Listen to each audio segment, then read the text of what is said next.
Welcome back to our channel, kung saan tinatalakay natin ang mga pinaka-importanteng balita pagdating sa modernisasyon ng ating sandatahang lakas at defense cooperation ng Pilipinas. Ngayong araw, pag-uusapan natin ang mainit na development, muling nabubuhay ang partnership ng Pilipinas at Indonesia pagdating sa armored vehicles at land tanks. Isang working visit ang isinagawa ng DND sa mismong planta ng PT Pindad sa Bandung, Indonesia. Ano ang posibleng ibig sabihin nito? Tara, alamin natin.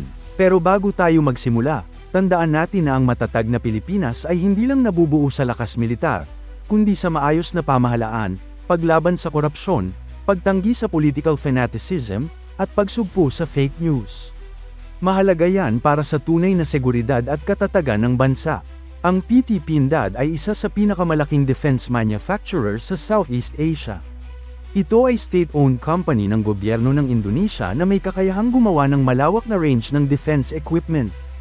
Small arms tulad ng pistols, assault rifles, at sniper rifles. Light hanggang medium armored vehicles. Mortars at artillery ammunition. Tactical vehicles at combat tanks. Isa sa pinakakilalang produkto nila ay ang medium tank Harimau o Tiger, na ginawa in partnership with FNSS ng Turkey. May kapasidad ang PT Pindad na hindi lang gumawa kundi pumasok din sa joint ventures, isang malaking oportunidad para sa SRDP ng Pilipinas. Noong July 9, 2025, isang delegation mula sa Department of National Defense, DND, ng Pilipinas ang bumisita sa Bandung, Indonesia, mismo sa PT Pindad headquarters. Pinangunahan ito ni Undersecretary for Acquisition and Resource Management Salvador Melchor B. Maison, Jr. Mainit ang pagtanggap sa kanila ng top officials ng PT Pindad. Bahagi ito ng tinatawag na strengthening bilateral and strategic defense cooperation ng dalawang bansa. Ang highlight ng visit, isang live demonstration at vehicle parade ng mga produkto ng PT Pindad.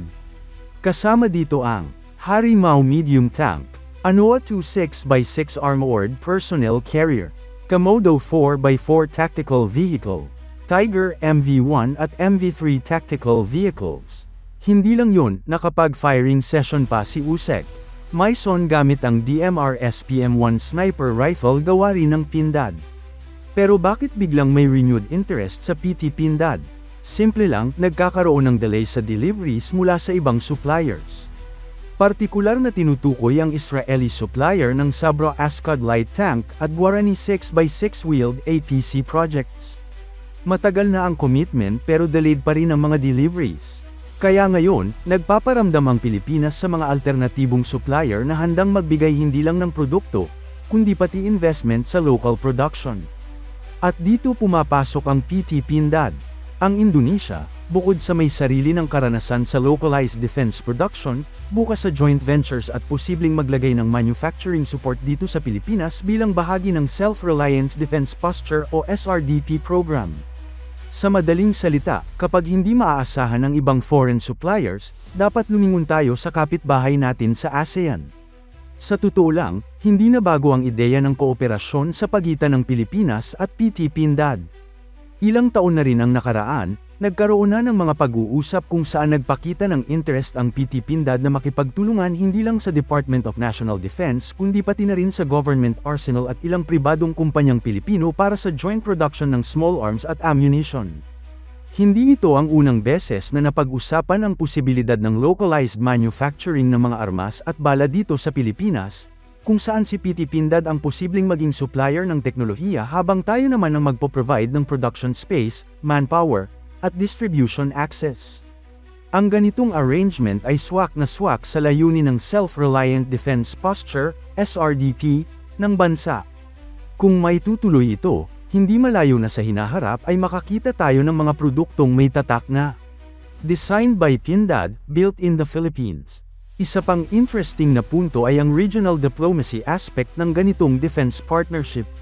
Sa panahon ngayon kung saan patuloy ang tensyon sa South China Sea at dumarami ang external threats, ang kooperasyon sa loob ng ASEAN ay isang strategic move. Hindi lamang ito tungkol sa bentahan ng mga kagamitan militar, ito ay pagpapalakas ng kolektibong seguridad ng rehiyon. Sa ganitong paraan, hindi lang Pilipinas ang natututo at nakikinabang, kundi pati ang buong ASEAN bloc ay nagkakaroon ng mas matibay na defense industrial base na kayang tumayo sa sarili nitong paa, lalo na sa panahon ng krisis. At para sa mga kritiko na nagsasabing, hindi pa kasing advanced ang Indonesian tech kumpara sa Western, tandaan natin na ang defense technology ay hindi lang tungkol sa high-end specs, ito ay tungkol sa availability, adaptability, at affordability. Mas mainam na may kakayahan tayong gumawa o mag-assemble ng sarili nating kagamitan kaysa palaging umasa sa imported goods na madalas ay may delay, high maintenance cost, at political strings attached. Ano-ano ang posibleng benefits kung sakaling ituloy ng Pilipinas ang partnership sa PT Pindad? 1. ASEAN to ASEAN Defense Trade. Mas malapit, mas mabilis ang logistics, at shared ang interest sa regional security. Parehong bansa ay may concern sa maritime security at border defense. 2. Local manufacturing potential. Posibleng magkaroon ng assembly o component production dito mismo sa Pilipinas. Pwede ito sa mga facilities ng government arsenal o sa tulong ng private Filipino defense companies. 3. Versatile product line. Ang PT Pindad ay hindi lang gumagawa ng heavy armor kundi pati small arms, artillery, at tactical support vehicles, isang buong ecosystem ng land-based defense capability. 4. Tested and proven sa ASEAN settings. Ang mga produkto nila tulad ng ANOA at Harimau ay ginagamit na mismo ng Indonesian Army. Real-world tested sa Southeast Asian terrain. Siyempre, hindi mawawala ang challenges. Funding and budget. May kasalukuyang commitments na ang AFP sa mga Israeli at American-made systems. Bureaucracy. Ang defense procurement process sa Pilipinas ay notoriously mabagal. Political will. Kailangan ng matinding suporta mula sa taas para itulak ang ASEAN to ASEAN cooperation. Pero kung matutuloy ito, pwedeng maging game changer ang Indonesia-Pilipinas Defense Manufacturing Cooperation. Sa panahon na hindi na masyadong maaasahan ang ilang Western suppliers, dapat talaga tayong tumingin sa ibang alternatibo, lalo na sa mga kapitbahay nating may kakayahan, teknolohiya, at shared vision tulad ng Indonesia. Ang posibleng pagbabalik ng defense partnership ng Pilipinas at PT Pindad ay hindi lang usapin ng tangke, ito ay tungkol sa self-reliance, ASEAN unity, at strategic modernization. Anong tingin niyo mga kabayan? Dapat na bang i-prioritize ng DND ang mga ASEAN partners tulad ng PT Pindad para sa future acquisitions? E-comment ang inyong opinion sa baba. Don't forget to like, subscribe, at e-share ang video na ito sa mga interesado sa military modernization at regional cooperation. Hanggang sa susunod, mabuhay ang Pilipinas!